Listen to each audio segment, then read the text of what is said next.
नमस्कार दोस्तों, जय जोहार। मैं कौशल तिवारी और बिहनिया संध्या में आपका स्वागत। राजनीति का अपना मिजाज है और सत्ता का अपना चरित्र है। और इस दौर में जिस तरीके से झूठ, प्रपंच, छल को बढ़ावा दिया गया, जिस तरीके से अपने अनुकूल सत्ता को लाने के लिए तय मापदंडों को भी तिलांजलि दी गई और परिभाषा ही अपने अनुकूल करने की कोशिश की गई। लेकिन कल हिमाचल में जो कुछ हुआ वह साफ संकेत दे रहा है कि यह राजनीति अब मोदी सरकार के लिए भारी पड़ेगी। तो दूसरी तरफ छत्तीसगढ़ में भी जबरदस्त खेल चल रहा है।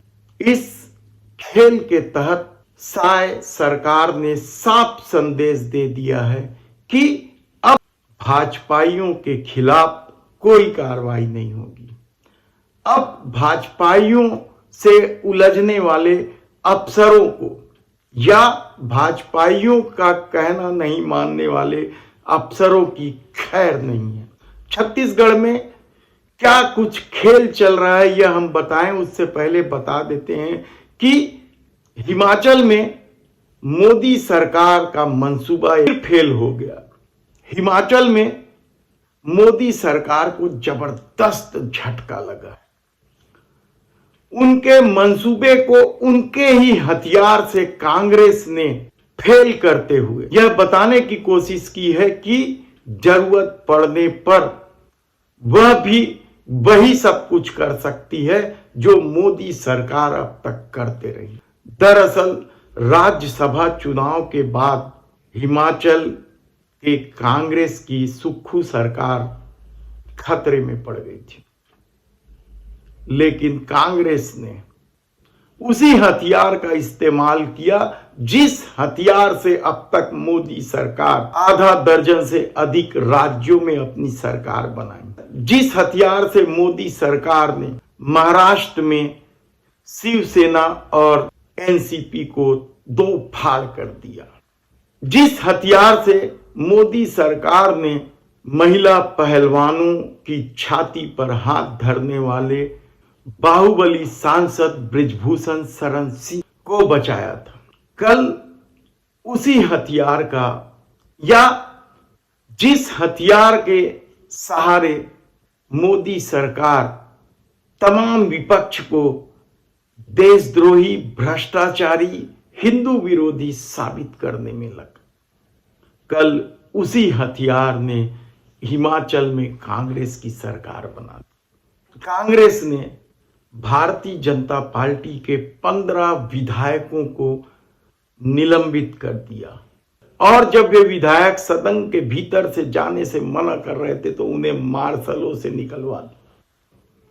यही सब तो हुआ था संसद में भी, जब लगभग 150 सांसदों को निलंबित कर दिया गया था और चुपचाप कई तरह के कानून पास करवा दिए गए। कांग्रेस ने तो गजब कर दिया कल। हालांकि हम इस तरह की कार्रवाई को लोकतंत्र के लिए खतरा बताते हैं, लेकिन इस दौर में जिस तरीके से मोदी सरकार ने लोकतंत्र को हकालने का ही काम नहीं किया बल्कि निगलने का काम किया, तब कांग्रेस क्या उसी हथियार से जिस तरीके से हिमाचल की सरकार बना ली है, आने वाले दिनों में यह तल्खी और बढ़ेगी।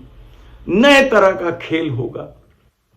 कहना बेहद कठिन है, लेकिन यकीन मानिए कि यदि राजनीति इस रास्ते पर चल गई है तो आने वाले दिनों में आम लोगों के लिए जीना मुश्किल हो जाएगा, आम लोगों को न्याय मिलना मुश्किल हो जाएगा। दूसरी तरफ छत्तीसगढ़ में हमने कल ही बताया था कि किस तरीके से एक विधायक ने, रायपुर पश्चिम के विधायक राजेश मूणत ने पार्टी कार्यालय में अधिकारियों की बैठक ली थी और उसके बाद ठसन से कहा था कि हमारी सरकार है, ये सरकार हमारी है, ये सरकार हमारी है।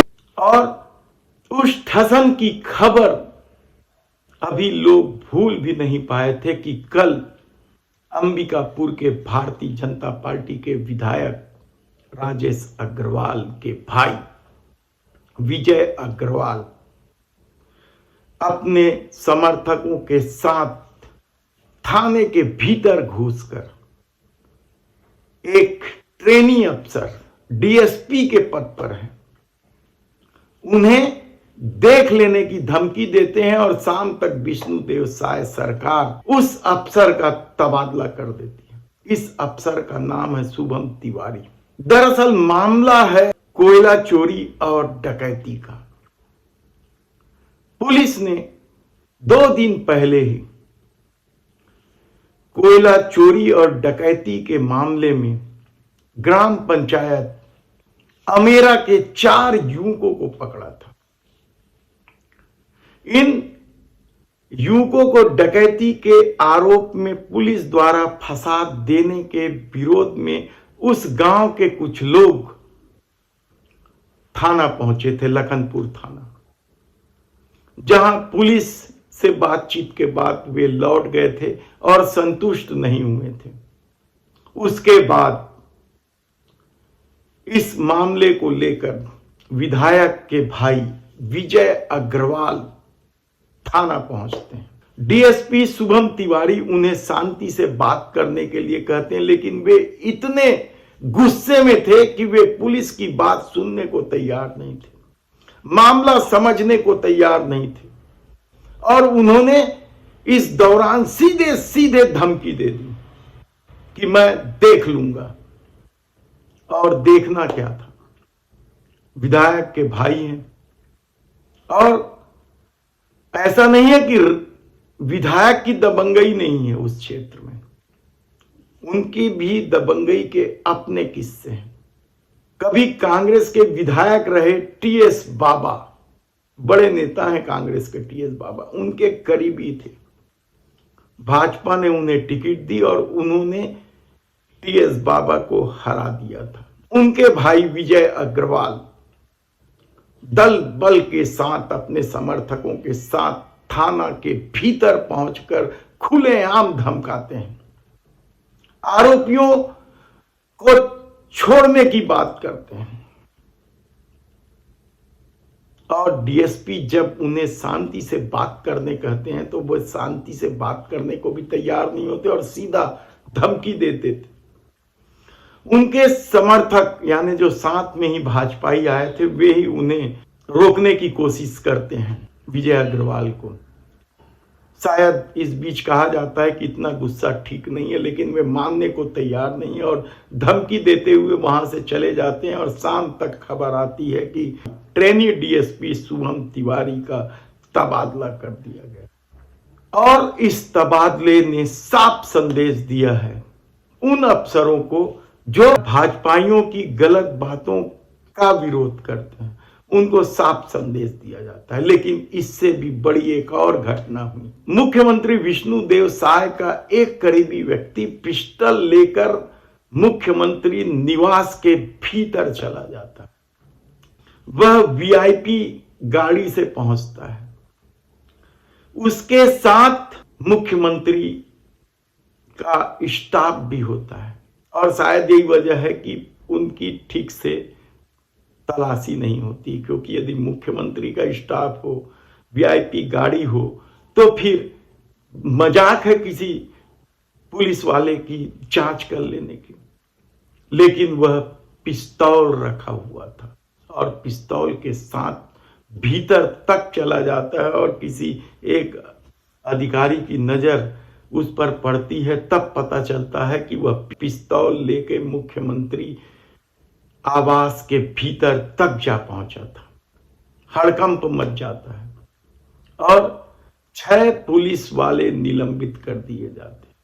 यानी आप सोचिए कि यदि कोई व्यक्ति वीआईपी गाड़ी से आए, उसके साथ मुख्यमंत्री का स्टाफ भी हो, तो भला कोई कैसे तलाशी कर सकता है।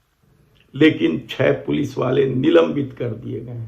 अब देखना है कि इस मामले में जांच की बात की जा रही है, जांच किस तरीके से होती है। धन्यवाद।